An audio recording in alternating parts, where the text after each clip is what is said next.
Nous sommes à l'aéroport du Bourget. Accompagnés par un cortège de gendarmes, ces 2 boîtes scellées pénètrent l'enceinte du BEA, le Bureau d'enquête et d'analyse. Bonjour Martine Albano.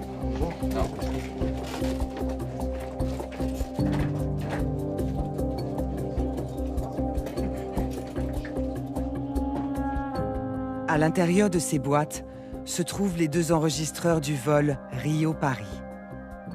Ils ont été récupérés à 3900 mètres de profondeur.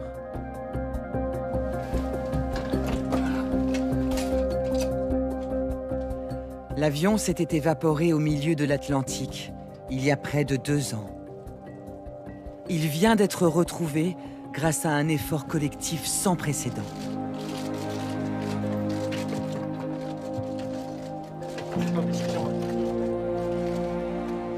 Ces boîtes noires contiennent la clé d'un mystère qui inquiète le monde entier et obsède la presse internationale depuis des mois. Une énigme dont la solution pourrait changer le cours d'une des plus grandes enquêtes de l'histoire de l'aéronautique. Qu'est-il arrivé à l'AF 447 et à ses 228 passagers ?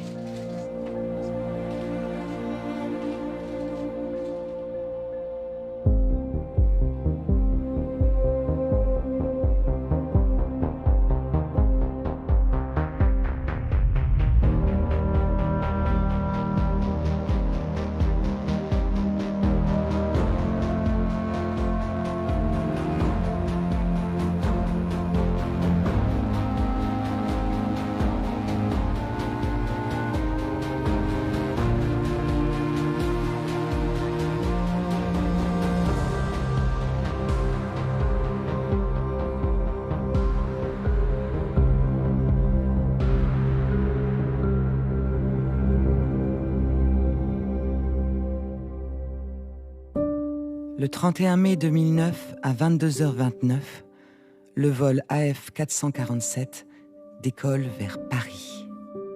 À 2h10, il envoie son dernier message de position, puis disparaît dans une zone hors de portée des radars. Barbara Krollo est la mère d'Alexander, qui se trouvait dans cet avion, avec son amie Julia. Mon mari et moi, nous étions en vacances pour quelques jours en mer du Nord. C'était le week-end de la Pentecôte. Il faisait un temps merveilleux. Le 31 mai, notre fils nous appelle de Rio et il nous dit « On embarque, on sera à Paris à 11h du matin. Là, on a juste un changement pour Berlin. Et si tout se passe bien, on devrait arriver vers 15h. »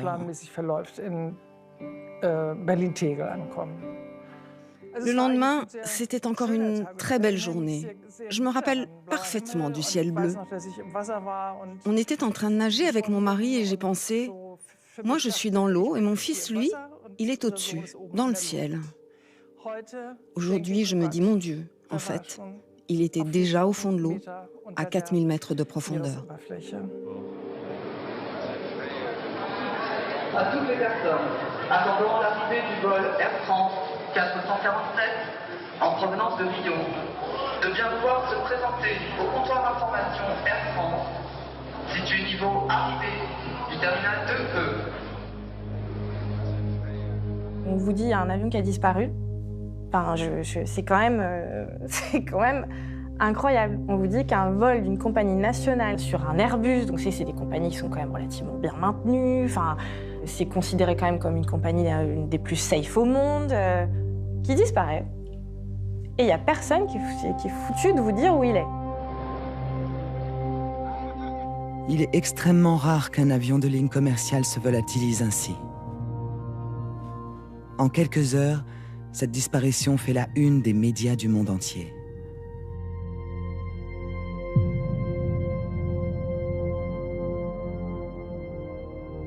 Ce qui est inconcevable, c'est le mot disparition. Au XXIe siècle, comment un avion peut disparaître? C'est dans la nuit, c'est au milieu de l'océan. Il n'y a pas de témoins, il n'y a pas de trace de quoi que ce soit. Très rapidement, des moyens considérables de la marine française et de l'armée de l'air sont envoyés sur la zone. C'est une véritable coalition internationale qui se forme, déployée par la France, mais également le Brésil et les États-Unis. Frégates militaires, sous-marins nucléaires d'attaque. À ce stade, les familles continuent d'espérer.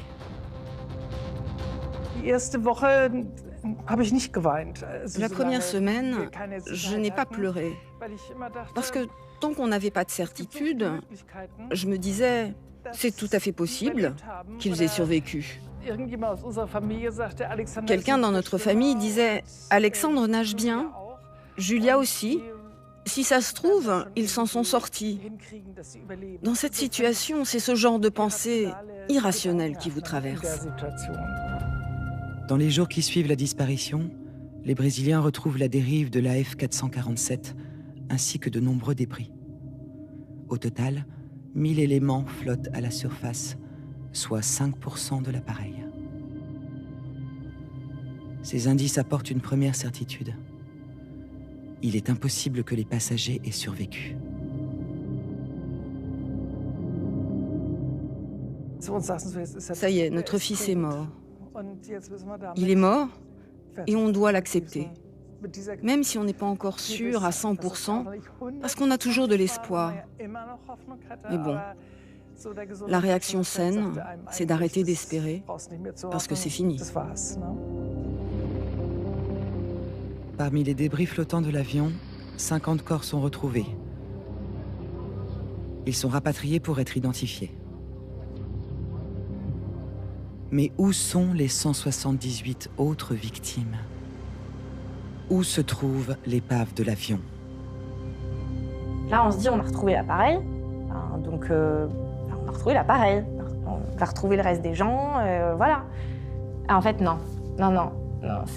On a retrouvé des morceaux, on a trouvé des gens, mais on ne trouve pas l'avion.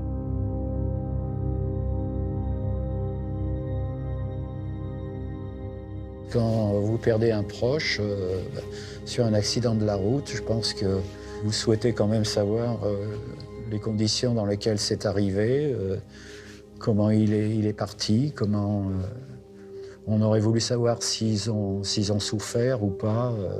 Simplement connaître les circonstances et surtout les causes. Les causes, c'est important. Dans les jours qui suivent l'accident, l'enquête est prise en charge par le Bureau d'enquête et d'analyse pour la sécurité de l'aviation civile, le BEA.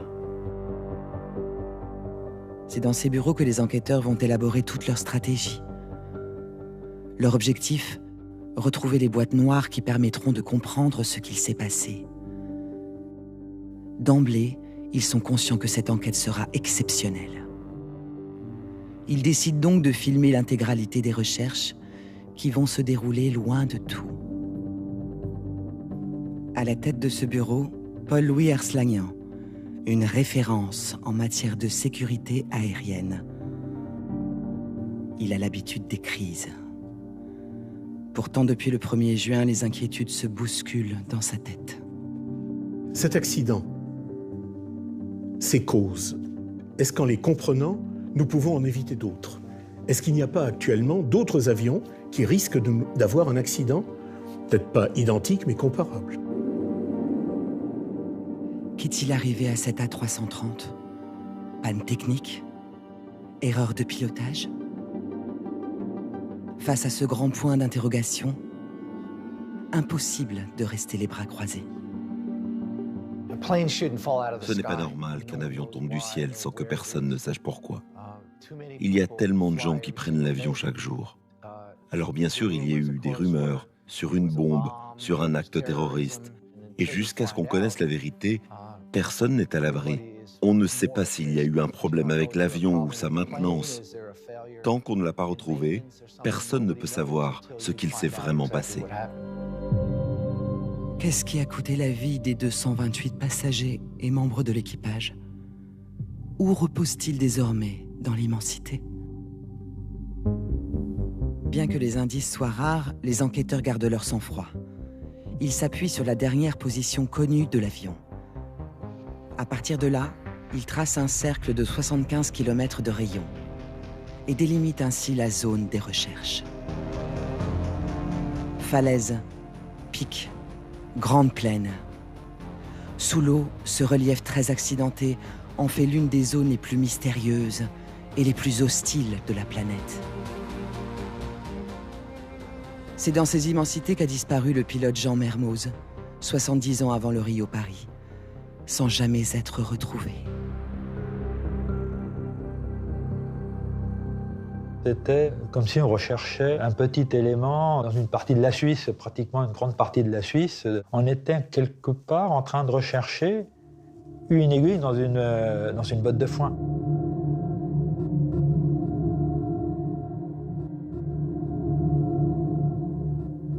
Très vite, le BEA lance cette première phase de recherche avec un espoir, détecter les signaux émis par les boîtes noires.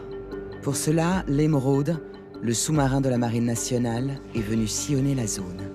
Mais le BEA a également fait appel à ses 2 navires, le Fairmont Glacier et le Fairmont Expédition. Ces 2 bâtiments utilisent une technologie unique pour ausculter les fonds marins, des hydrophones. Ce sont des oreilles sous-marines extrêmement rares, prêtées par la marine américaine. Elles constituent le seul moyen d'entendre ce qui se passe dans les grandes profondeurs.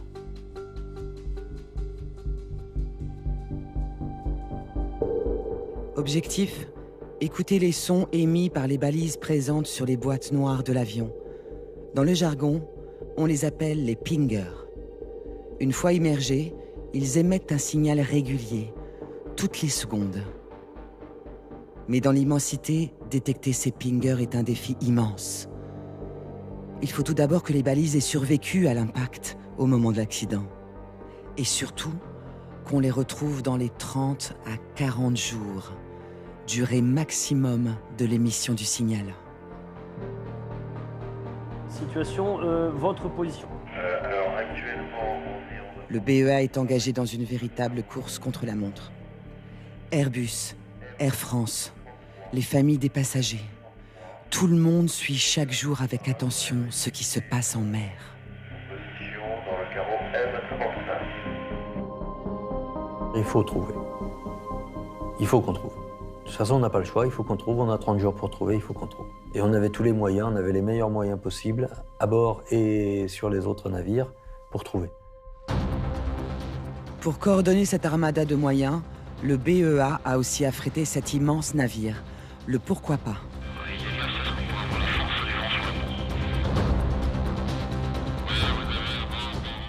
Le 10e jour des recherches, l'équipage capte un signal dont la fréquence est très proche de celle des pingers. Que dalle, hein? Je l'ai entendu là. C'était sur cette branche-là. C'était sur cette branche-là. Si en plus on retrouve un signal là. Avec cette détection, les enquêteurs sont pleins d'espoir. Pour en avoir le cœur net, ils décident de mettre à l'eau un robot sous-marin, le Victor. Avancez la plage arrière qui est point en l'air, mettons en bonne position. À bord, la tension monte. Le Victor est sorti. Ce véhicule sous-marin est unique au monde. Il est capable d'intervenir jusqu'à 6000 mètres de profondeur.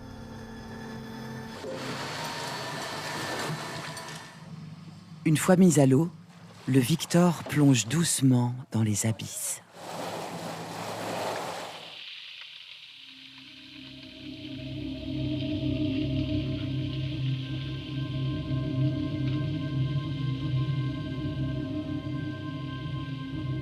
Ouais, Victor, t'es largué. Donc tu mets 30 degrés sur la droite et tu peux commencer à avancer doucement. J'ai pas d'autocar. Il lui faut 2 heures pour atteindre le fond, à 4000 mètres de profondeur. Une descente contrôlée depuis cette cabine du navire.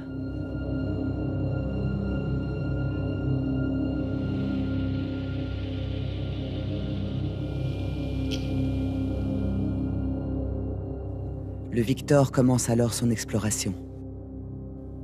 Mais il ne trouve aucune trace des boîtes noires, aucun débris. Après 48 heures, Les équipes comprennent leur méprise. Les sons émis viennent en fait probablement de baleines. La fréquence de leurs cris est très proche de celle des pingers. Et là, on se dit non, c'est pas vrai, on n'a pas perdu ces 2 jours pour un banc de baleines. C'est pas ça qu'on cherche, c'est pas ça qu'on est venu chercher. Et là on est en colère. Là, on est en colère. On a perdu 2 jours, c'est une grosse frustration. Il y a eu des baleines. On confond le bruit des boîtes noires avec celui des baleines. Donc c'est vraiment très professionnel quand vous voyez ça de l'extérieur, vous vous dites bon, ce serait quand même bien de vérifier avant de parler, quoi, parce que je crois qu'on ne se rend pas bien compte de l'impact que ça peut avoir côté famille, d'aller se communiquer sur des informations sans vérifier la fiabilité de ces dernières. Nous, on vit que pour ça, en fait, depuis le 1er juin 2009. Si on a bien une bataille à mener, c'est celle-là. Je veux dire, les gens qui sont montés dans cet avion, il n'y a personne qui voulait mourir, hein, donc nous, il faut qu'on sache pourquoi ils sont morts. Parce que sans ça, vous ne pouvez pas continuer à vivre. C'est extrêmement difficile.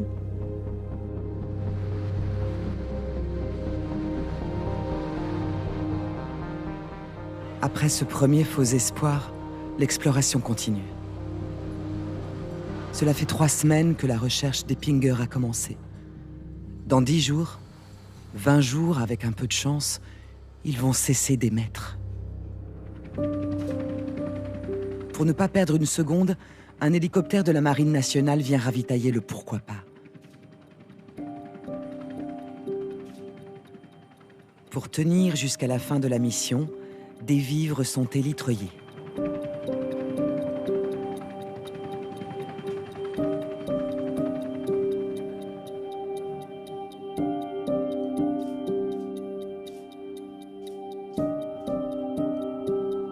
Alors que l'écoute se poursuit, Arnaud Blanc, enquêteur au BEA, part en expédition. Direction le Ventose, une frégate présente sur zone depuis l'accident. Arnaud Blanc prend la mesure de la violence de ce qu'il va découvrir, alors qu'il s'éloigne du pourquoi pas.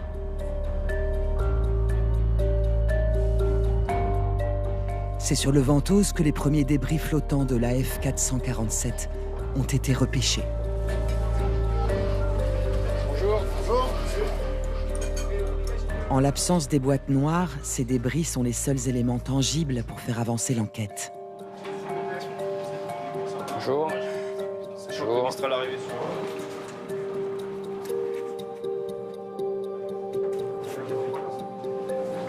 Bonjour, Arnaud Blanc, enquêteur au BEA. Bonjour. Dans cette cale, les marins ont stocké les pièces de l'A330 en attendant leur rapatriement à Paris pour l'investigation.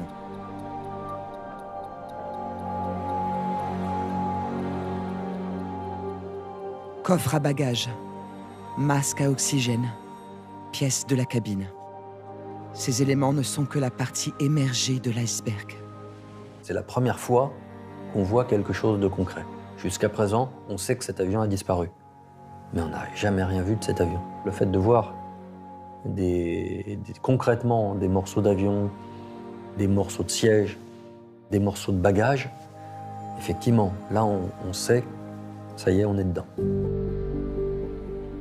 Quelques jours plus tard, Arnaud Blanc poursuit son expédition, sur un autre bâtiment cette fois, le Mistral. Ce porte-hélicoptère a récupéré les pièces les plus imposantes du Rio-Paris. L'enquêteur est accompagné de gendarmes, car les débris sont aussi des pièces à conviction pour l'instruction judiciaire. Une enquête ouverte parallèlement à celle du BEA.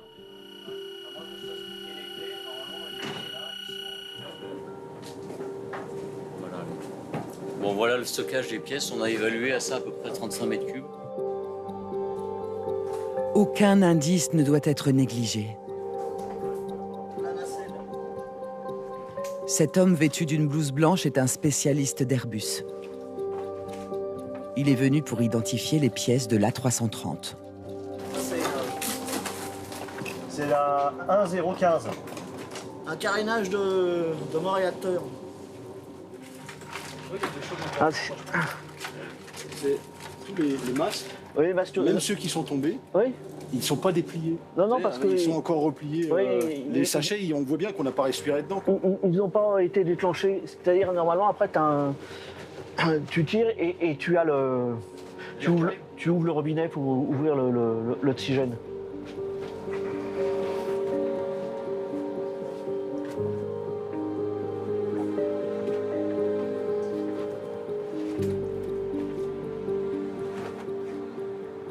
Il y a beaucoup de pièces cabine, hein, avec le décor cabine. Et là, attends, ça c'est une partie qui est où exactement?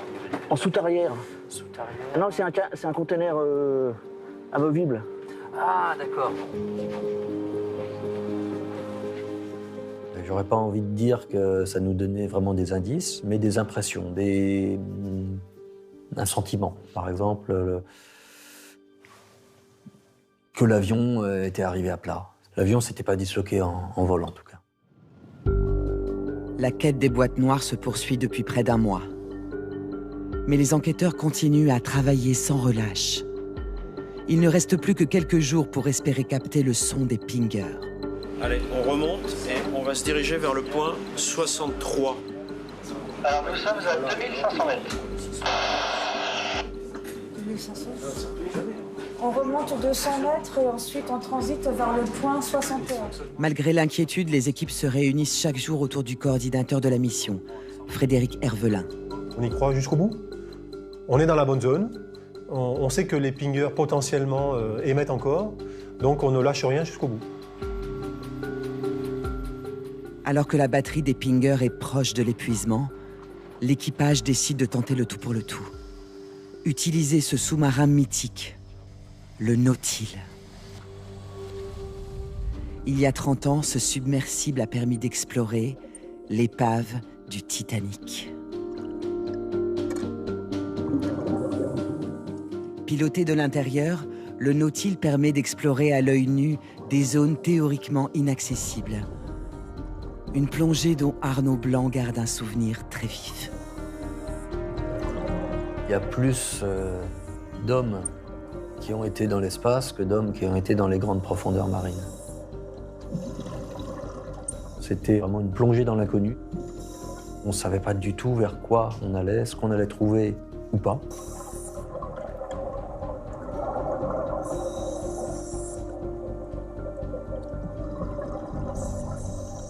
Vous avez des reliefs absolument monstrueux, avec des parois basaltiques verticales sur des dizaines de mètres de hauteur, voire des centaines, où il n'y a rien. Où il n'y a rien du tout.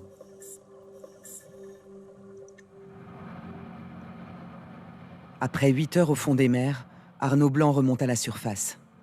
Cette plongée de la dernière chance n'a rien donné.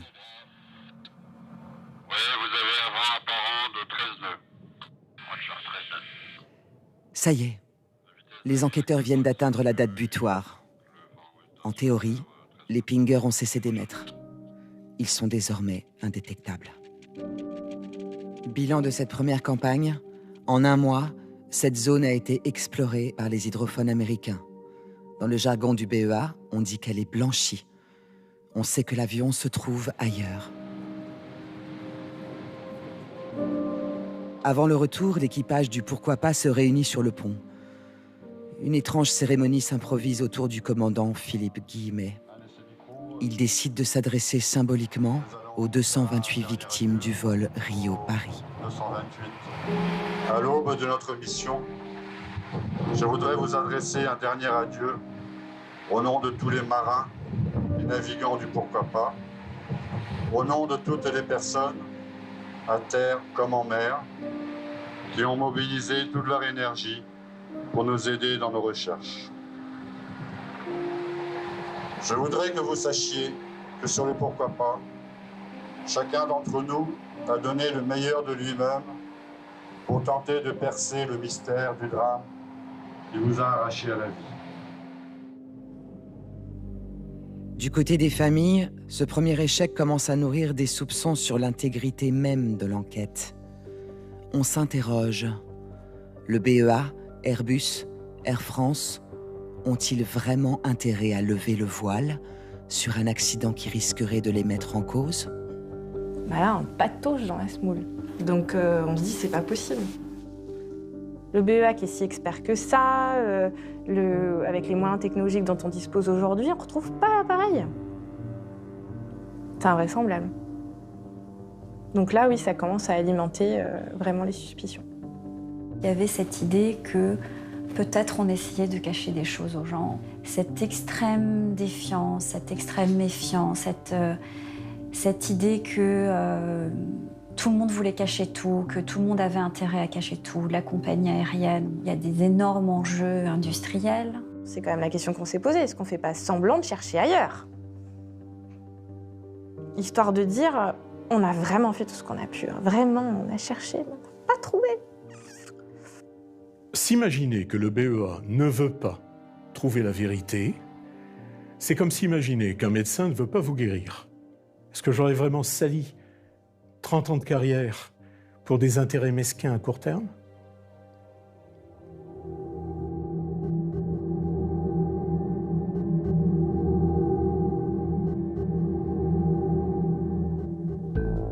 Malgré l'échec de la phase 1, malgré les rumeurs, pas question pour le BEA de baisser les bras. Et puisque l'on ne peut plus compter sur les pingers, c'est ce nouvel engin qui va être utilisé. Un sonar remorqué haute résolution. Il est conçu pour l'étude géologique détaillée des fonds marins. Ce sonar est traîné par un câble de plusieurs kilomètres. Contrairement aux hydrophones qui étaient passifs, il projette sur le fond marin des ondes acoustiques dont il analyse la réflexion. Si le sonar passe au-dessus d'un débris dans une zone découverte, ce débris va être repéré car sa réflexion sera singulière. Mais si les débris se trouvaient au fond d'une crevasse ou sur un pic montagneux, le sonar aurait toutes les chances d'être aveugle.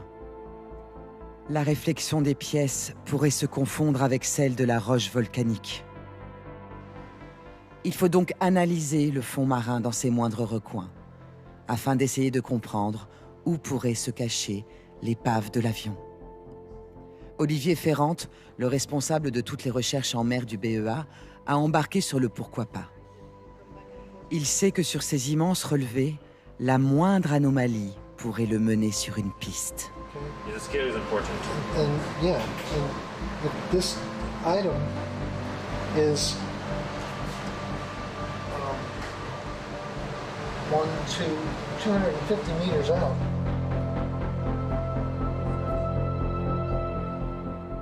Le sonar scanne la zone 24 heures sur 24.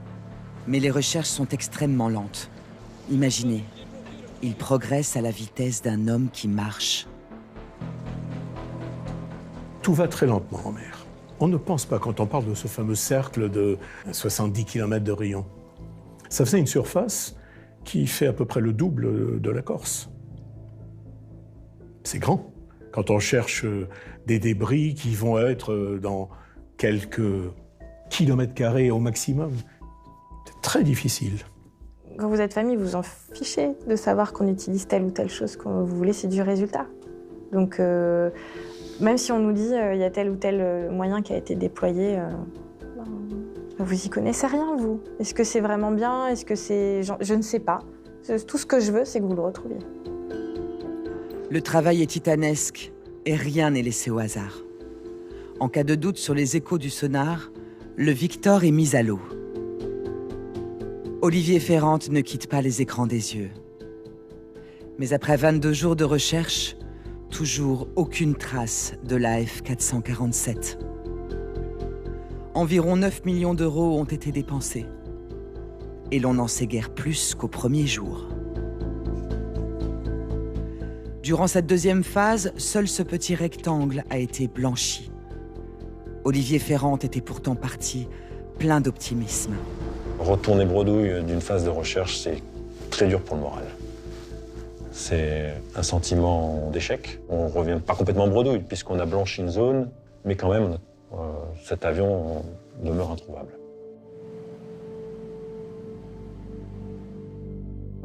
Alors que le BEA est en plein doute, son directeur doit prendre sa retraite. Et il laisse derrière lui sa famille, désemparée.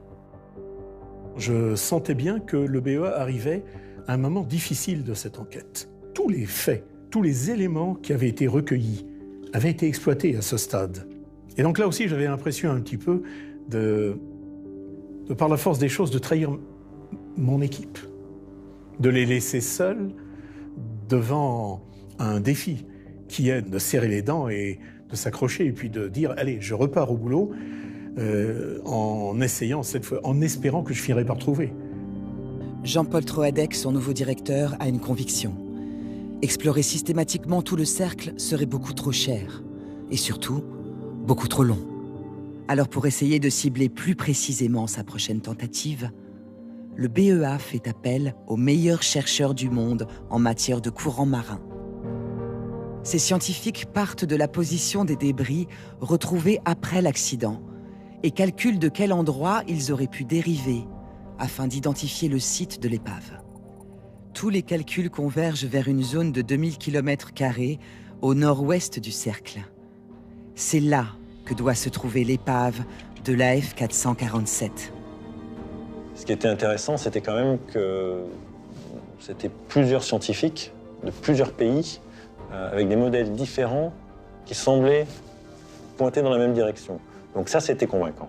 On repart avec cette certitude en disant, avec ce groupe d'experts mondiaux, il est évident qu'on va déterminer la zone, les bons équipements et on a trouvé l'avion.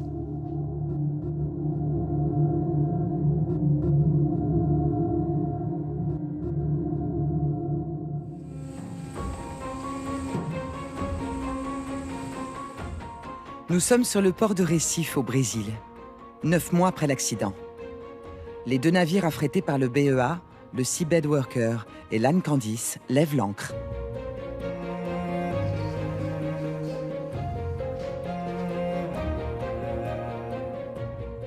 C'est Paul-Henri Nargelet qui prend les rênes de cette nouvelle campagne. Une référence. C'est l'un des explorateurs du Titanic.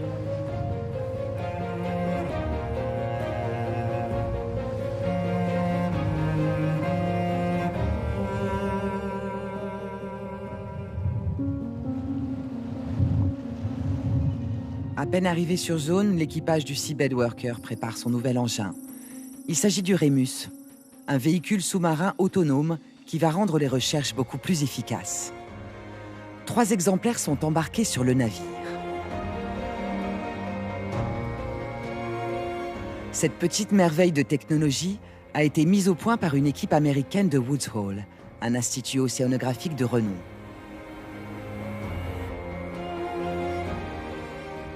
C'est un engin un peu chirurgical. On arrive à faire quelque chose d'extrêmement précis avec, et en même temps, ils vont vite. Et ce sont des engins, surtout, à qui on dit, voilà, tu vas travailler à 30 mètres d'altitude, et il y reste.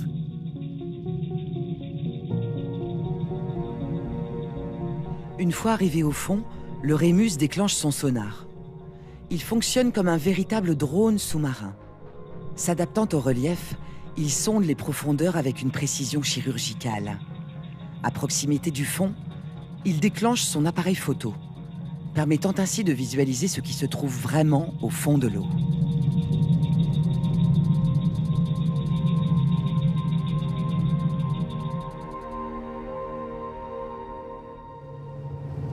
Ready, 4, 3, 2, 1.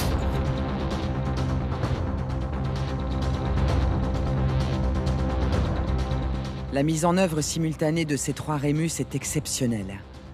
Il n'en existe que quelques exemplaires dans le monde.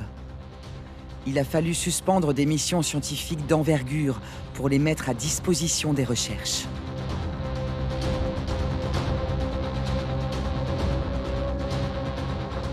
Régulièrement, l'équipage remonte les Remus pour extraire et analyser leurs enregistrements.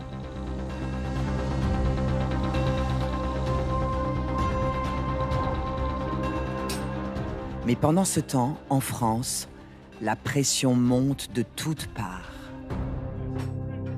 Pour les journalistes, c'était un polar, quoi. Enfin, comme un film d'aventure avec du suspense, si on arrivait à trouver.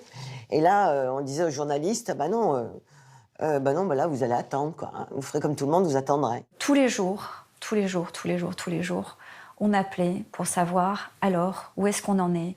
Est-ce que vous avez trouvé? Est-ce qu'on avance? Où en êtes-vous? Donc on appelait, je ne sais pas, je pense que tous les journalistes devaient appeler plusieurs fois par jour. Il y avait cette espèce de pression permanente de savoir, est-ce qu'on a trouvé? Le premier anniversaire du drame approche. L'attente des médias et des familles se fait de plus en plus pressante. Au BEA, malgré les échecs, les doutes, les faux espoirs, le mystère du vol AF 447 demeure une obsession de tous les instants.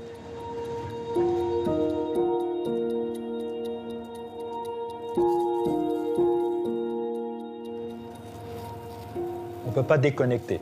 Tous les jours, on y pense. On se couche avec cette idée, on se lève avec des idées nouvelles, on vit, on ne parle que de ça. On est complètement, dans un autre monde.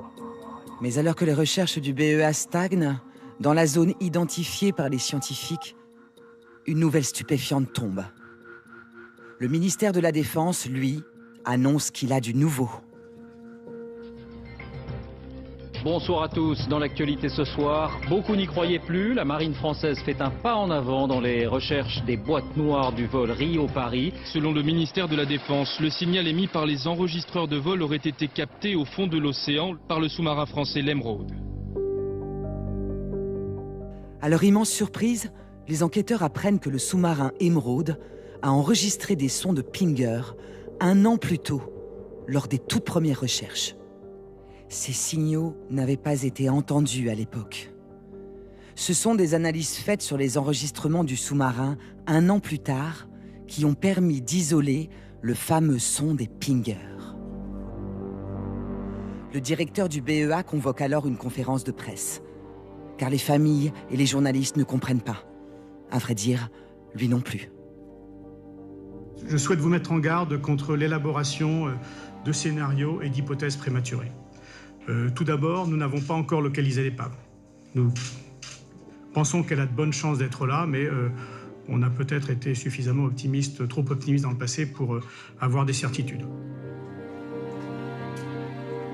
On ne comprenait plus rien là donc tout est parti un petit peu à la dérive et on ne savait plus à quel sein se vouer pour comprendre la situation.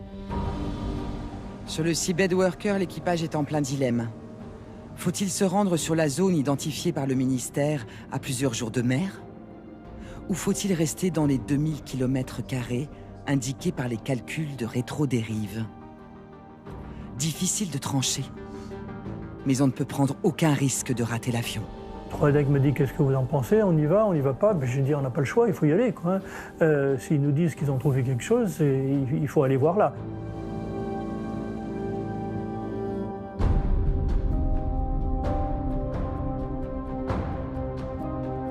Paul-Henri d'Argelès ordonne donc de mettre le cap au sud-ouest. Et le Seabed Worker fait route vers l'autre bout du cercle des recherches. Le navire est maintenant sur zone, juste au-dessus des points de détection du sous-marin de la Marine nationale. Aussitôt, les Rémus sont mis à l'eau. À en croire le ministère, les boîtes noires de la AF 447 et leurs secrets se trouveraient juste là. À bord, tous les enquêteurs sont mobilisés.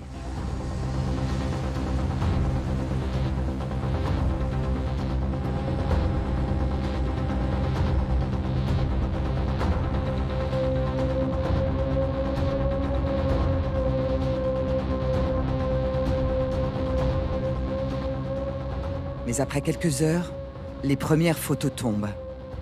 Aucune trace de débris. Aucune trace des boîtes noires, soi-disant détectées par le sous-marin. Progressivement, le doute s'installe. Nargelet et ses équipes ont beau scruter les images du sonar, vérifier encore et encore, ils ne trouvent rien.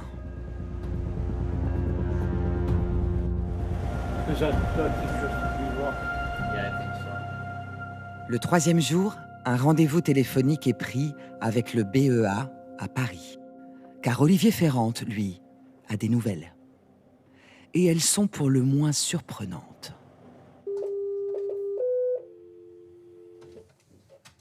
Allô?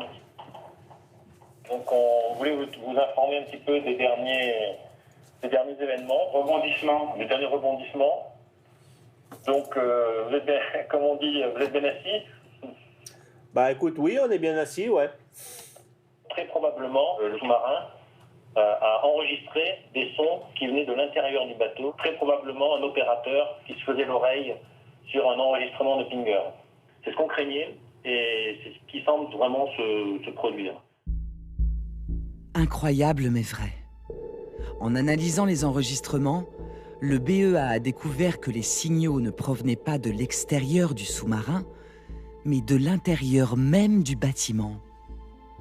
Ce sont probablement des marins du bord qui écoutaient des enregistrements de Pinger afin d'apprendre à les détecter.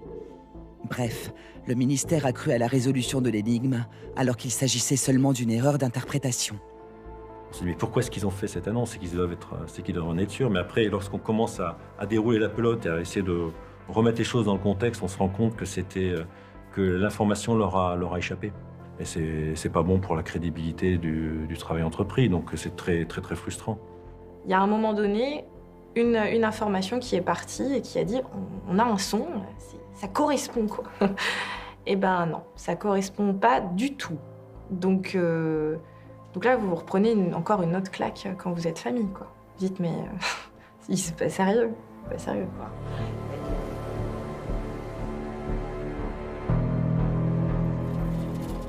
Sur le Seabed Worker, l'atmosphère est lourde. L'équipage va retourner dans la zone précédente. Mais le cœur n'y est plus. On vient de perdre 8 jours de recherche pour une énorme méprise. Environ 21 millions d'euros ont été dépensés pour les 3 premières phases. Perfect shot. Okay, slow and steady with that now because you're hooked up to the line. Yeah, just a little longer. Then we're just gonna throw it when he's got most of it gone. You can let that go.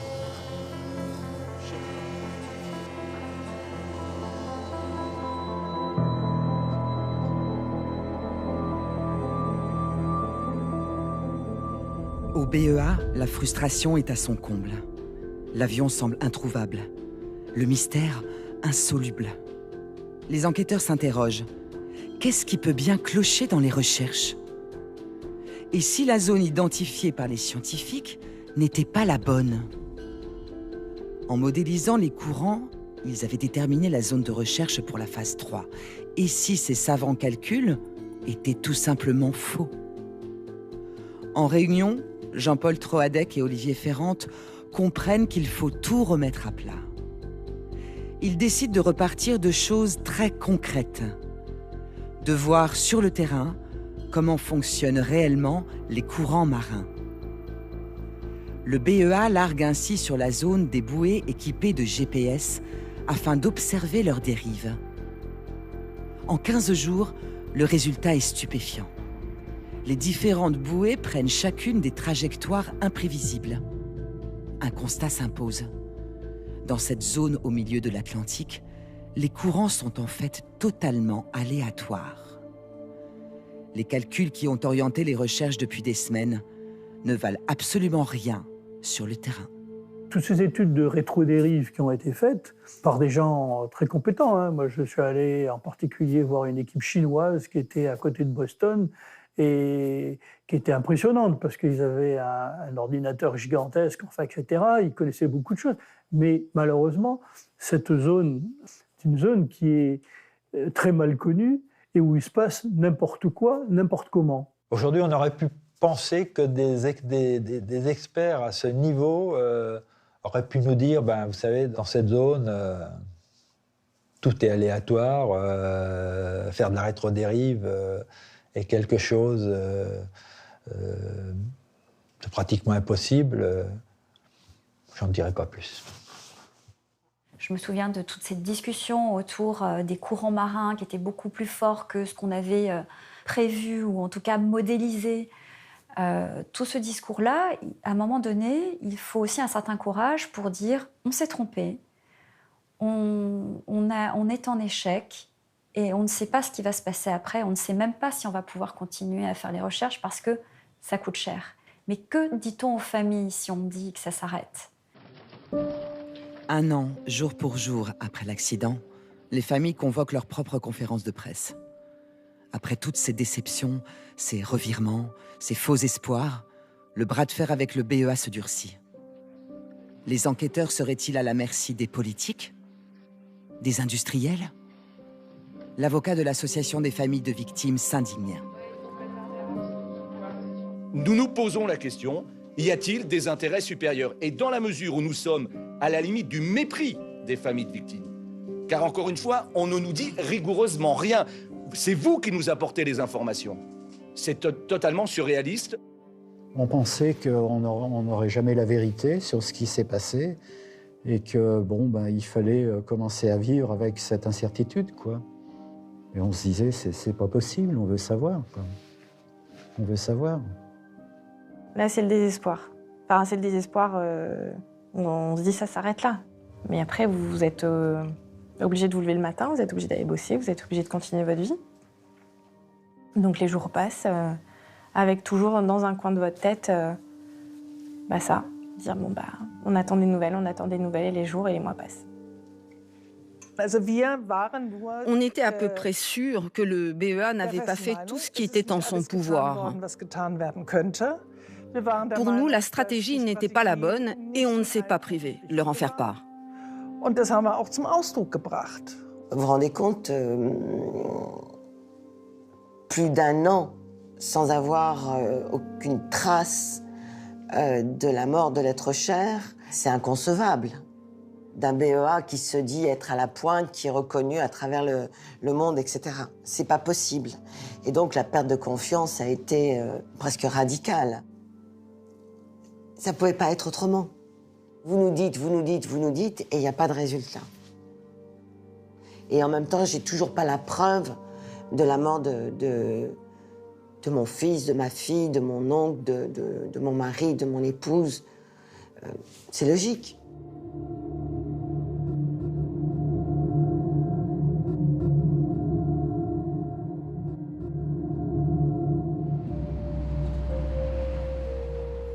Après 10 longs mois d'interruption, les recherches se reprennent.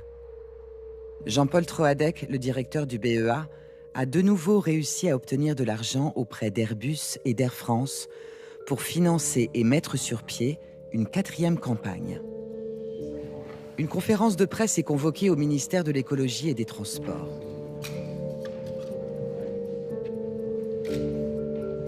Face aux journalistes, les responsables du BEA, Thierry Mariani, secrétaire d'État chargé des Transports, mais aussi des Américains, experts de l'exploration sous-marine, les inventeurs du fameux Rémus.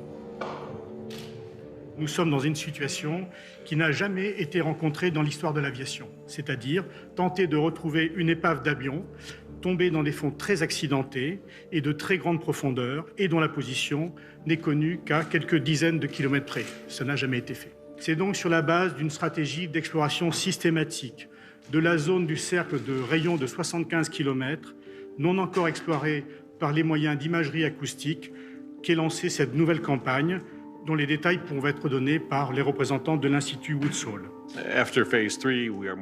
Après la phase 3, nous sommes plus que jamais confiants en notre capacité d'explorer ces reliefs, mais aussi en notre stratégie. Scanner chaque endroit au moins 2 fois. Nous sommes à peu près sûrs que si l'avion se trouve dans cette zone, nous serons en mesure de le localiser. Je voudrais insister sur un point. Tout cela n'est pas facile du tout, c'est très exceptionnel. Pour explorer ces profondeurs, il faut être à la pointe de l'océanographie mondiale.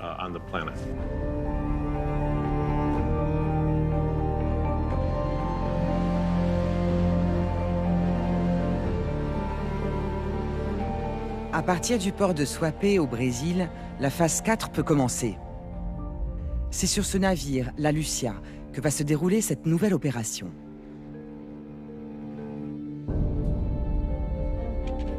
Objectif, chercher d'abord autour de la dernière position connue de l'avion et explorer ensuite l'ensemble du cercle, coûte que coûte.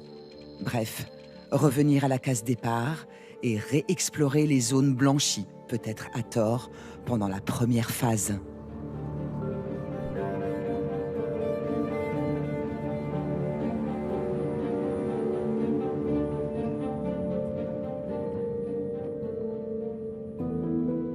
Cette nouvelle mission est menée par Jean-Claude Vital, un des enquêteurs du BEA. Sans le vouloir, il va devenir un des personnages clés du mystère de l'AF 447. Une fois sur zone, le travail se met très vite en place. Jour et nuit, inlassablement, les 3 Rémus multiplient les plongées, revenant sur les traces du pourquoi pas. Le navire qui, il y a plus d'1 an, avait coordonné l'écoute des pingers. Le 9e jour, tout bascule. Mike Purcell, l'inventeur des Rémus, interpelle Jean-Claude Vital. J'étais en train de manger, c'était un soir, et Mike vient me voir à côté, là, il me dit « Là, Jean-Claude, on a quelque chose qui pourrait ressembler à un écho. »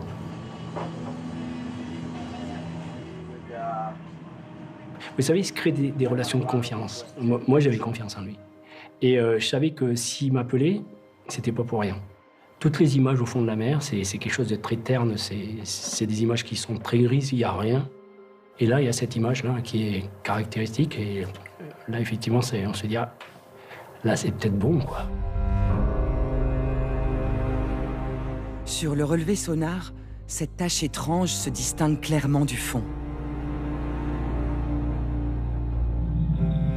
Pris d'une lueur d'espoir, Jean-Claude Vital envoie immédiatement un Rémus photographier la zone. Mais les choses se compliquent.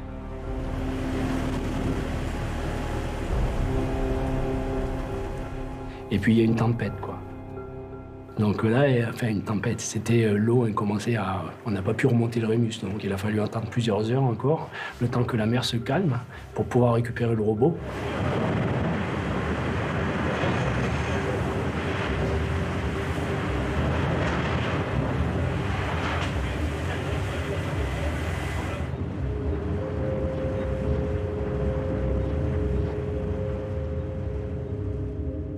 Et ensuite, une fois qu'il est à bord, il faut décharger des données. Il y a 18 000 photos, quelque chose comme ça. Donc là, on est tous dans la salle, là. Et on attend et on regarde. Et donc, il n'y a que du gris, que du gris, que du gris, que du gris. Et puis à un moment, blam, il y a une pièce.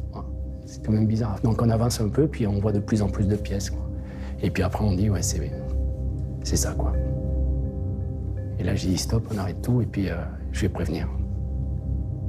Mais c'est des moments... Vous avez prévenu qui? Alain Brouillard.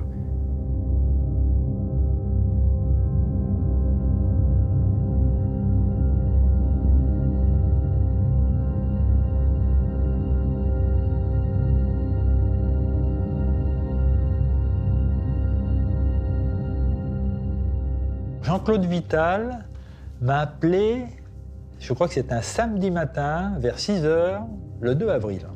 Jean-Claude me dit « Alain, je crois qu'on a trouvé ».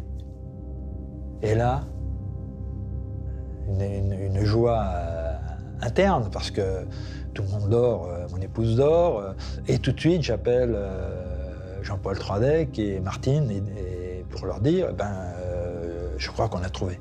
Et je me souviens, je suis arrivée au BEA, il était, je crois, 8 h du soir, et Alain était à son bureau, et il visionnait encore les photos qu'il venait de recevoir. Et quand je l'ai vu, il me dit « c'est bon ». Et moi, je lui réponds « t'es sûr ?» Et là, il me dit « bah oui, je suis sûr, j'ai les photos avec l'immatriculation de l'avion dessus ». Et là, je me dis « bon, on entre dans un autre temps ». Enfin, on va comprendre. Enfin, on a l'avion, ça fait 2 ans qu'on le cherche.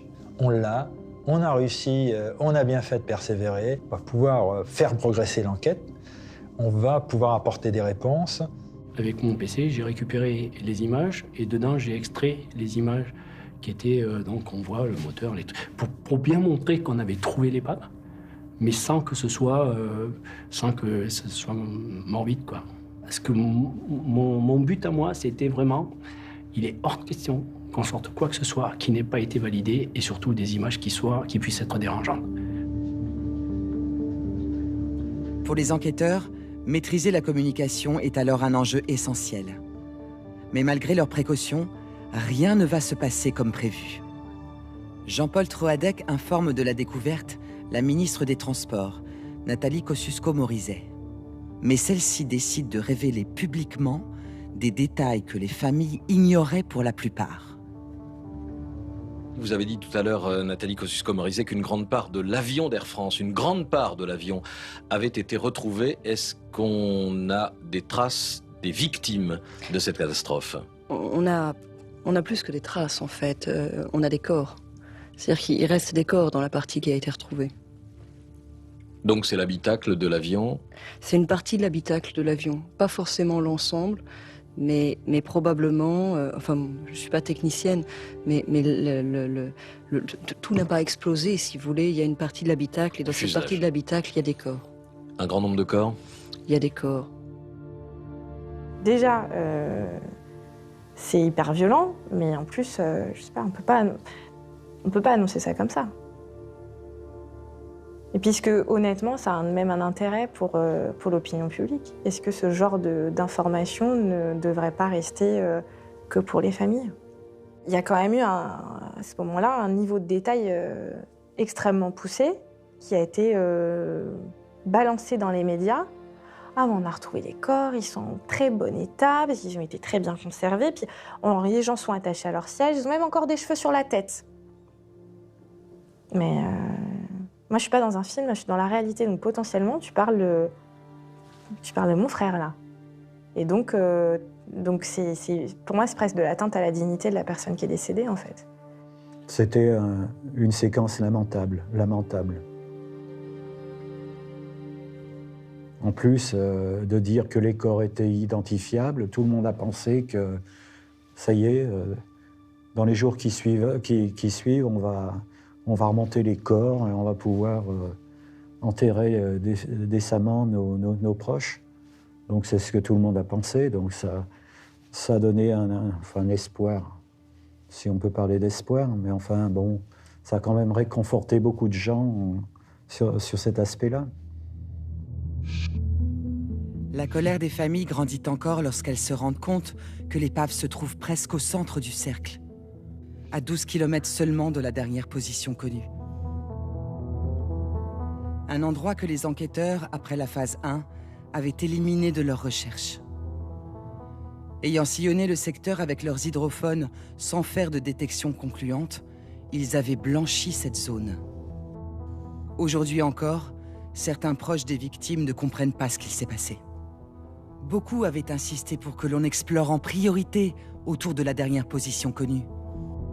C'est quand même assez surprenant, et même c'est une question de bon sens. On commence déjà par chercher là où on retrouve des éléments, où c'est le dernier signal. Enfin, on ne va pas aller chercher aux quatre coins du globe. Donc il y a beaucoup de colère, oui, parce que ces 2 ans-là, je pense que tout le monde s'en serait bien passé. Mais vraiment. Mais tout le monde, hein. Si une aiguille me file entre les doigts, où est-ce que je la cherche? Là-bas ou juste ici? Juste ici, non? Pourquoi est-ce qu'on n'a pas fait pareil avec l'avion? Je n'ai toujours pas reçu d'explication du BEA sur cette question. Pourquoi on n'a pas cherché là où a eu lieu le dernier contact avec l'avion? Pour moi, ça reste un grand mystère. Après, c'est toujours très facile de refaire l'histoire, hein, quand on sait où l'avion est tombé. Et je suis sûr qu'il y a des gens qui se disent « mais enfin, ils sont idiots, là, c'était juste à côté, pourquoi ils n'ont pas commencé par là ?» Parce qu'ils pouvaient se trouver dans le sud, ils pouvaient se trouver dans l'ouest, on ne sait pas. Ils pouvaient n'importe où, on ne savait pas si l'avion n'avait pas fait demi-tour parce qu'il y avait des nuages, on ne savait pas s'il était passé dans les nuages, on ne savait rien du tout. On ne savait rien, certes. Mais les enquêteurs se sont sans doute fait piéger par les pingers. Probablement étaient-ils endommagés. Il est même possible qu'ils n'aient jamais émis le moindre son. Qu'est-ce qui s'est passé? Pourquoi on ne l'a pas entendu? Là, c'est vraiment une démarche scientifique, il faut comprendre. Faut comprendre. C'est pas une question de se dire, oh, bon là, on a merdé ou on a fait ce qu'il fallait ou pas ce qu'il fallait. C'était pas le souci. L'idée, c'est vraiment de se dire, mais Qu'est-ce qui s'est passé? Pourquoi on l'a pas entendu? Selon toute vraisemblance, en fait, les pingers n'émettaient pas. À tort ou à raison, l'avenir nous dira à tort. On a considéré que toute cette zone qui avait été quadrillée par les hydrophones, dans cette zone, l'avion n'était pas là. Donc on est reparti ailleurs, dans d'autres coins. On n'a jamais eu de cas de non-fonctionnement des pingers. Donc quand l'avion n'est pas là, on cherche ailleurs. Le travail d'Alain Bouillard est loin d'être terminé. Car il faut maintenant mettre la main sur un élément clé de l'enquête. Les enregistreurs de vol.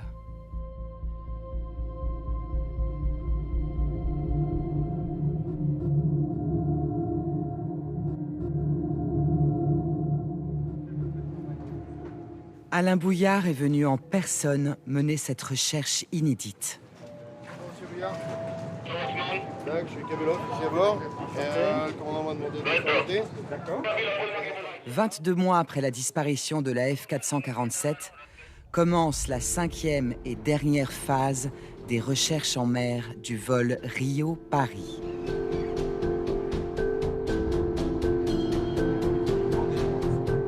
Cette fois, les enquêteurs savent exactement où aller. Ils se rendent au point précis où l'épave a été localisée, sur les lieux mêmes du drame. À chaque fois que j'ai fait des recherches en mer, c'est ça qui m'impressionne. C'est que vous arrivez à la surface, là, et il n'y a rien. La mer, elle engloutit tout. Et elle oublie quelque part. À un moment, moi, j'étais à la surface de l'endroit où l'avion s'était écrasé, quoi. C'est hallucinant, quoi. Et il reste plus rien. Par contre, si on creuse, si on descend, il y a tout. Tout est là, quoi. Et ça attend. Ça attend depuis 2 ans.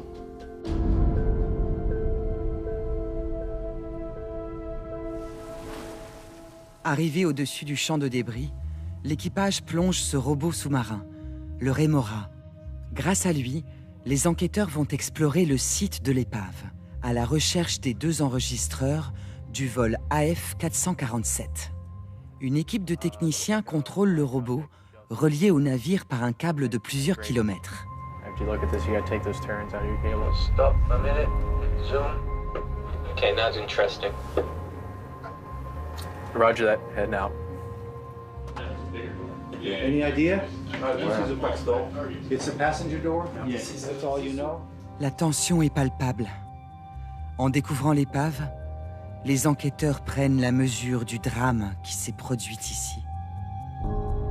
Okay, and where's that door from this point? We don't know. That's what we're trying to Here, explore. right? Yeah, it was straight, and that was where we were. Les Rémus ont pris 85 000 photos du site. Elles sont assemblées comme un immense puzzle grâce auquel les enquêteurs tentent de se repérer.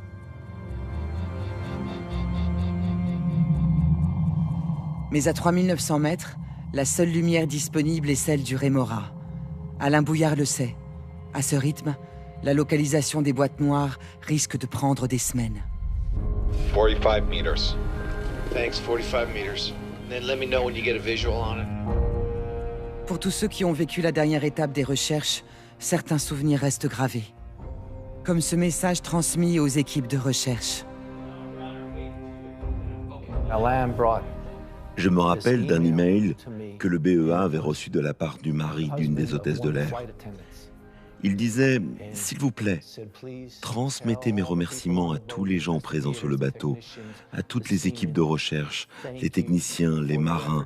Dites-leur merci pour leurs efforts. Dites-leur que mes enfants et moi, nous prions pour eux tous les jours. » C'était très touchant pour nous que, malgré sa peine, cet homme qui avait perdu sa femme pense aux autres, qu'il pense à nous remercier. Il y a un trou de porte là, il y a une trappe là.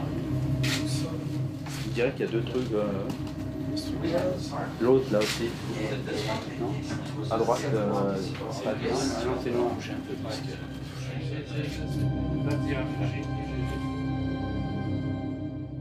Sur le champ de débris, à la recherche des boîtes noires, les enquêteurs découvrent des morceaux de l'avion, parfois reconnaissables. Éléments du fuselage, pièces de la cabine, et même le siège du copilote. J'ai été aperçu déjà. Donc là, les deux sangles, une là, et là-haut, on voit pas bien. Parce que le siège copie, il a la couloir large à droite, et le siège captain, il a la couloir large à gauche. Vous arrivez à lire? Ouais. Remonte un peu, il y a des inscriptions. L'exploration se poursuit durant plusieurs jours. Et le troisième jour, l'espoir surgit. Alain Bouillard et son équipe identifient le châssis de l'une des boîtes noires. Mais l'espoir est de courte durée, car la partie de la boîte qui contient les données s'est détachée sous le choc. Delta Romeo dash 134. 114. It should be 114. Okay, it might be a 1. It can be. 1 and 4 are sure. Yep. Et si les enregistreurs étaient introuvables, enfouis sous le sable? À bord, la tension monte. Sans les boîtes noires, Alain Bouillard ne pourra jamais comprendre ce qu'il s'est passé. C'est colossal hein, comme travail, parce que tout ça va être... c'est des jours et des jours de travail. Quoi. On va découvrir, moi je ne peux pas croire qu'on ne puisse pas trouver. J'ai quand même le sentiment qu'il y a des zones sur lesquelles on n'est pas passé. Mais malgré les doutes, les déceptions, la fatigue, les équipes ne renoncent pas. Et puis, le vent tourne. La ténacité paye enfin. Ça pourrait être de dessous quand même. Les pattes. Si, c'est ça. C'est bon ça. C'est ça, hein. C'est ça. Quelqu'un peut appeler Alain? La vache. Ah, ça y ressemble. Ouais, c'est ça. L'étiquette. Deux vols.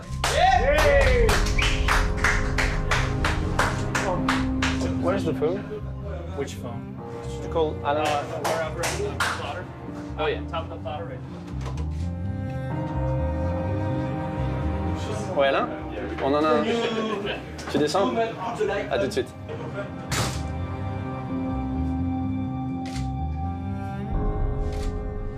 Donc on bloque... Ouais, c'est ce que j'ai dit parce qu'ils allaient. Le capitaine est venu, il est au courant. Par contre... C'est le DFDR? On sait pas. Pour l'instant, on n'a pas d'infos. On voulait Ok, donc que je tu demande sois là le pour le blackout. tourner. Ouais. Après, moi je préviens tout de suite 3 decks. Ouais, il n'y a que celle-là. Une fois cet enregistreur trouvé, il faut l'identifier. S'agit-il du FDR, l'enregistreur de paramètres du vol, ou du CVR, l'enregistreur de conversation dans le cockpit? Les deux sont évidemment très importants, mais chacun joue un rôle très différent dans l'enquête. Le PN, c'est le 617-6096-014. J'ai l'honneur de vous annoncer qu'on a l'enregistreur de paramètres. Good teamwork. Yeah. Great teamwork. International teamwork. Thank you. Appreciate it. Comme ça. Capitaine. Le bras articulé du robot s'empare de la minuscule boîte. Trajectoire de l'avion, altitude, paramètres moteurs. Ce petit cylindre orange contient potentiellement plus de 1500 données différentes sur le vol. Elle devrait permettre de répondre à la question que tout le monde se pose depuis 2 ans. Que s'est-il passé à bord du Rio Paris? Come down. Yeah, come down. Come down. Either that or shoulder that, but I just come down. Drop it. Money in the bank. 3 heures plus tard, l'enregistreur de paramètres sort de l'océan.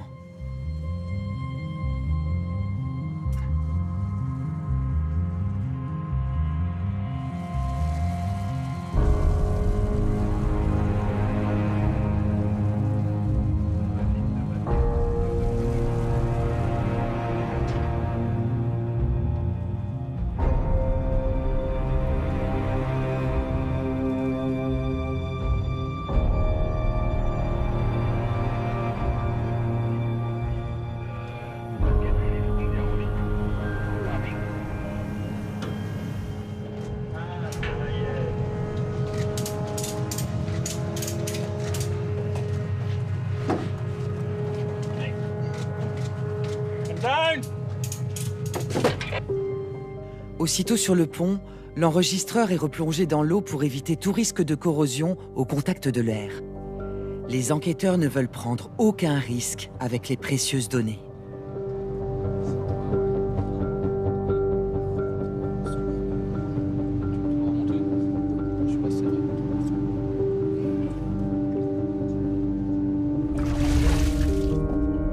Très vite, les gendarmes placent la boîte sous scellé, car elle constitue une pièce à conviction pour l'enquête judiciaire ouverte contre Airbus et Air France pour homicide involontaire.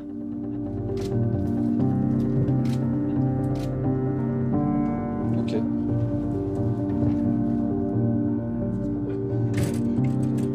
Quelques heures plus tard, les enquêteurs localisent le second enregistreur, à une dizaine de mètres du premier. L'émotion se lit sur les visages.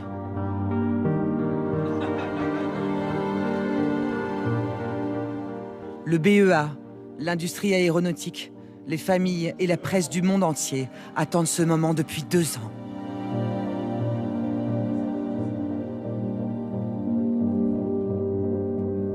Dans le bureau du capitaine, Alain Bouillard n'a qu'une chose en tête: prévenir ses collègues de cette incroyable découverte. Je veux dire, le plus dur, c'est d'arriver à vous attraper, c'est pas de retrouver les balises. Finalement, c'est plus compliqué d'annoncer la nouvelle que de retrouver... Il est pas tard, il est minuit en France. Attends, Bah ouais. Ils sont au théâtre, au cinéma. Oui, le commandant Lilossin. Oui, différent. Olivier? Ben, je n'arrive pas à vous joindre. Ça fait 5 fois que j'appelle 3DEC, 5 fois Martine, 4 fois 3, et j'arrivais pas à vous joindre. Alors, c'est un peu... On a retrouvé le CVR. En 7 jours, on a quand même retrouvé les deux à 4000 mètres de profondeur, et ça, on est quand même particulièrement content. Au beau milieu de l'Atlantique, les 2 petites boîtes noires ont enfin été localisées. L'enregistreur de données, le FDR, et l'enregistreur de conversation, le CVR. Un enregistreur, c'est pas plus grand que ça, quoi. Et c'est au milieu de l'océan, et cette petite chose-là qui va nous dire plein de choses sur le destin de 228 personnes, quoi. Ben, y a un côté David et Goliath. L'immensité. Et puis c'est ces deux enregistreurs qui vont déterminer tout. Tout. Lorsque l'épave est localisée, lorsque les boîtes noires sont retrouvées, j'ai vraiment éprouvé un immense soulagement en me disant « Enfin, on va pouvoir dire des choses vérifiées, de manière sereine, rationnelle et sortir de ce côté irrationnel. »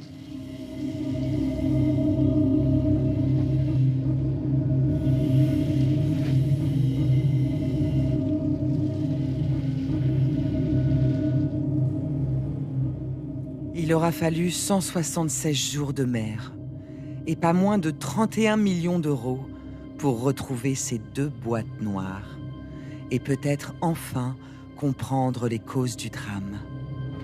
Là, il est pas trop amoché quand même. Hein. Récupérer les données du vol est essentiel, bien sûr. Mais Alain Bouillard en a l'intuition. La compréhension de l'accident viendra probablement de cet enregistreur-là, celui qui a capté les dernières conversations dans le poste de pilotage. La déformation du châssis est presque identique à la déformation de l'autre.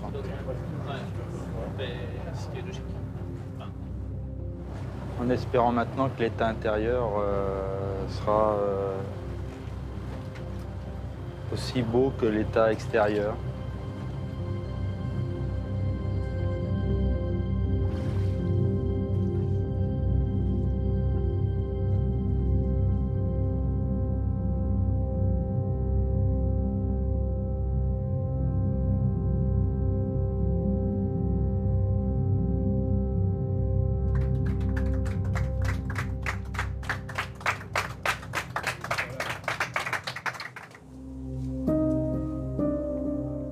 Mais à ce stade, Alain Bouillard reste prudent, car rien n'est encore gagné.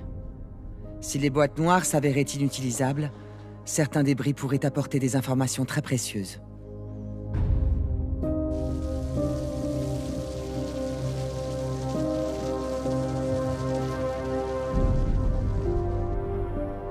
Des profondeurs, le robot remonte ainsi plusieurs morceaux de l'épave. Ils sont rincés pour éviter la corrosion. Je pense qu'il y a un peu de matière organique quand même dessus. Progressivement, un étrange balai se met en place. Pendant plusieurs jours, les restes de l'A330 disparus le 1er juin 2009 refont surface. Chacun d'entre eux peut fournir des informations sur les circonstances de l'impact, sur la façon dont l'aéronef a été détruit.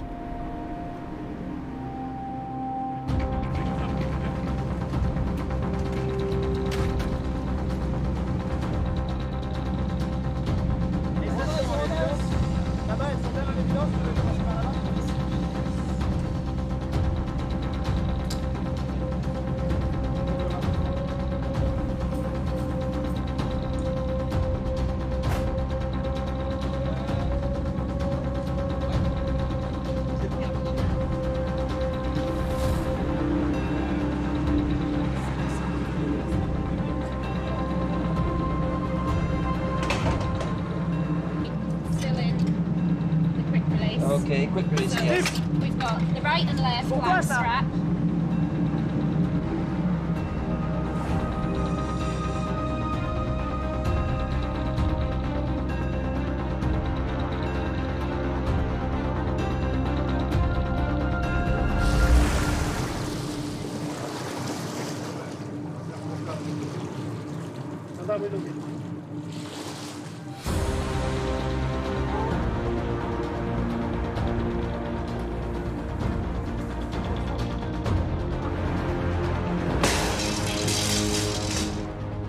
Y aurait-il eu une défaillance mécanique? Pour le savoir, l'examen de ce moteur pourrait se révéler déterminant. En tout cas, à ce stade, aucune hypothèse ne peut être écartée.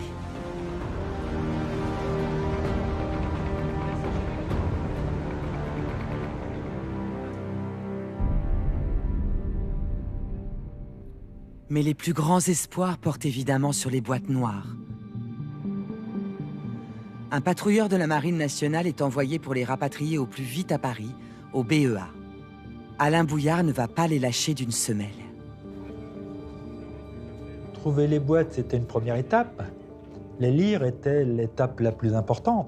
Là, on avait toujours ce doute avec les enregistreurs et on avait d'autant plus ce doute qu'elles étaient restées 2 ans par 4000 mètres de fond. Il n'y avait pas de certitude.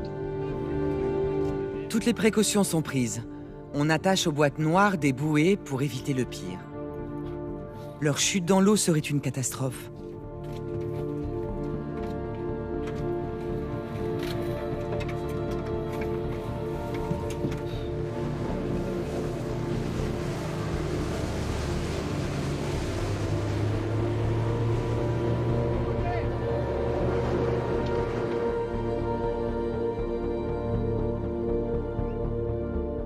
Ça y est, depuis le milieu de l'Atlantique, la vérité de l'AF 447 s'achemine vers Paris.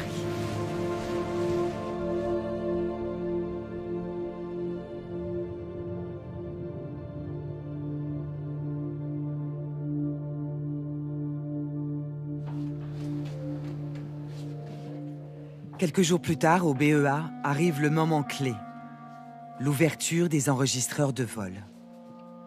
Une opération qu'attendent les enquêteurs, l'industrie aéronautique et la presse du monde entier depuis 22 mois. Un moment pour lequel les familles des 228 victimes se sont battues inlassablement depuis le 1er juin 2009. So you guys will want to kind of take the puck in layers. Don't get too greedy, going too deep right off the bat. Just kind of work your way down, just layer by layer, work your way down until you see the surface of the... On est tous confrontés déjà à l'odeur qui émane de ces enregistreurs, une odeur de vase, qui nous laisse présager plutôt de mauvaises choses sur l'état des cartes électroniques qu'à ce moment-là, nous ne voyions pas encore. Les enquêteurs du BEA commencent par l'enregistreur de paramètres. L'extraction des cartes mémoire se fait en présence des représentants de l'enquête judiciaire. Toute l'opération est d'ailleurs filmée pour plus de transparence. Il est 18h37. Vient ensuite le tour de l'enregistreur de conversation.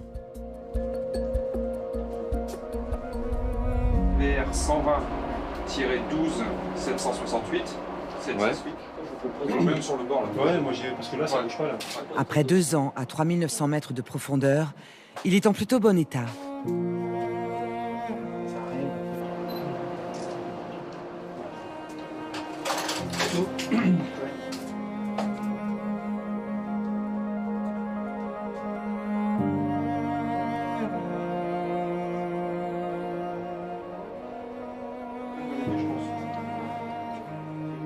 Mais une fois extrait le module mémoire, les enquêteurs font une découverte inquiétante. L'un des composants est fissuré. Well, yeah, possibly.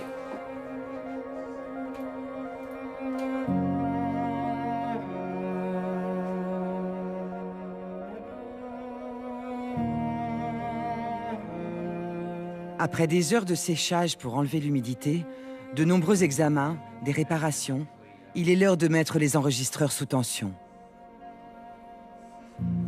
L'anxiété est palpable.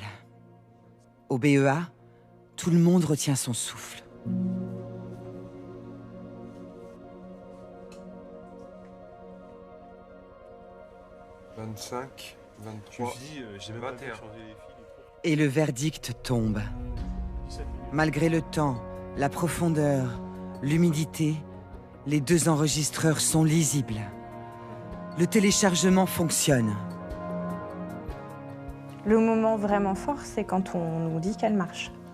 C'est vraiment là. Le cap qui passe, c'est celui-là. C'est ce qu'on veut depuis le début, en fait. Le fait que les boîtes noires elles soient lisibles et audibles, c'est l'issue de ces 2 ans de bataille.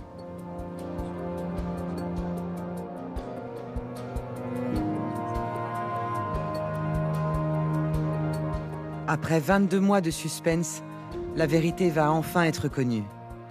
En tout cas, les données concrètes sont maintenant accessibles pour analyser minute par minute le déroulement du vol, déceler les éventuelles défaillances mécaniques et surtout, entendre. Entendre ce qu'il s'est passé à l'intérieur même du cockpit.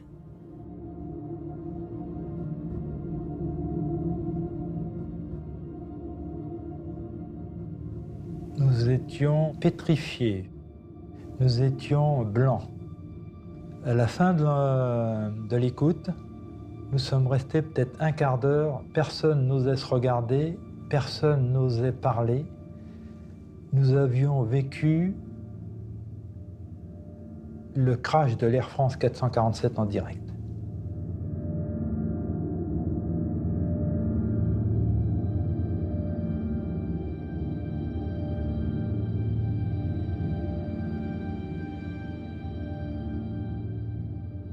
Les familles qui, pendant 20 mois, avaient dû accepter l'absence sans avoir la preuve de la mort des êtres chers, pour certaines, elles s'étaient construit un scénario de l'accident.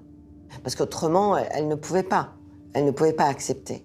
Et je me souviens d'une parole qui a été de dire « C'est terrible, maintenant il va falloir que je change tout dans ma tête. » C'est-à-dire que leur scénario n'est peut-être pas forcément le scénario qu'on allait trouver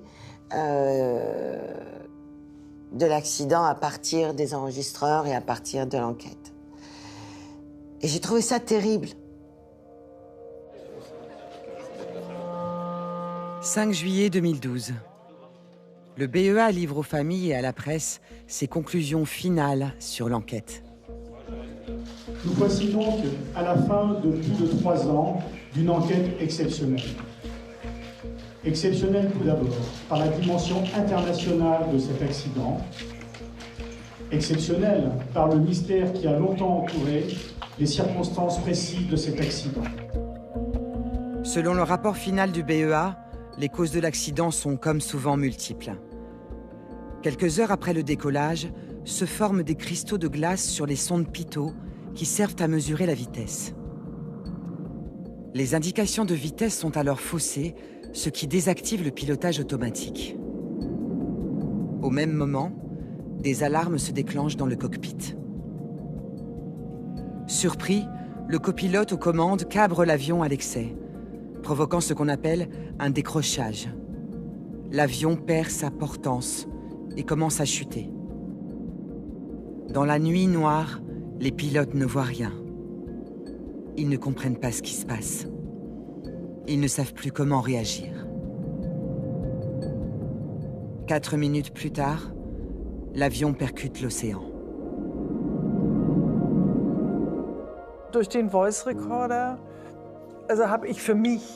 Grâce à l'enregistreur de conversation, j'ai compris qu'en fait, les pilotes, jusqu'à la fin, ne savaient pas ce qu'il se passait. Et ça m'a permis d'avoir un peu la certitude, ou au moins d'espérer, que les passagers n'avaient pas souffert dans la cabine. Tout le travail, tout le temps qu'il a fallu pour pouvoir y arriver, avec des gens qui cherchent sur des zones qui sont lunaires pour une personne lambda à qui vous racontez ça, qui ne connaît rien, vous dites il y a eu de la mauvaise volonté, c'est pas possible. Air France 447, c'est la difficulté, c'est la détresse des familles, c'était peut-être la première enquête qui était extrêmement médiatisée. On reste marqué parce que ça reste des catastrophes aériennes, ça reste des drames humains. Et l'accident, c'est tout ça, quoi. Il y a la partie technique qu'on a résolue, mais le reste, on n'a rien résolu. Qu'est-ce qu'on a apporté aux gens? La compréhension d'un événement. On n'a pas remplacé leur mari, on n'a pas remplacé leur mère, on n'a pas remplacé... On a eu une tragédie. Ce qu'on ne veut pas, c'est avoir une deuxième tragédie. La deuxième tragédie, c'est de ne pas trouver et de ne pas tenir compte des enseignements de cette première tragédie. C'est ce qu'on a fait collectivement pour aller au bout de cette enquête. Je suis passé par des étapes d'incertitude, de suspicion et même de critiques violentes, je le reconnais, parce qu'il n'y avait pas de résultat et parce que on avait tout un faisceau d'informations qui nous montraient que ça n'allait pas dans le bon sens. Mais après, après avoir analysé tout ça, je pense qu'ils ont fait le maximum, bien qu'ils aient fait des erreurs, ils ont fait le maximum, et finalement pour réussir. Voilà, j'ai changé d'avis.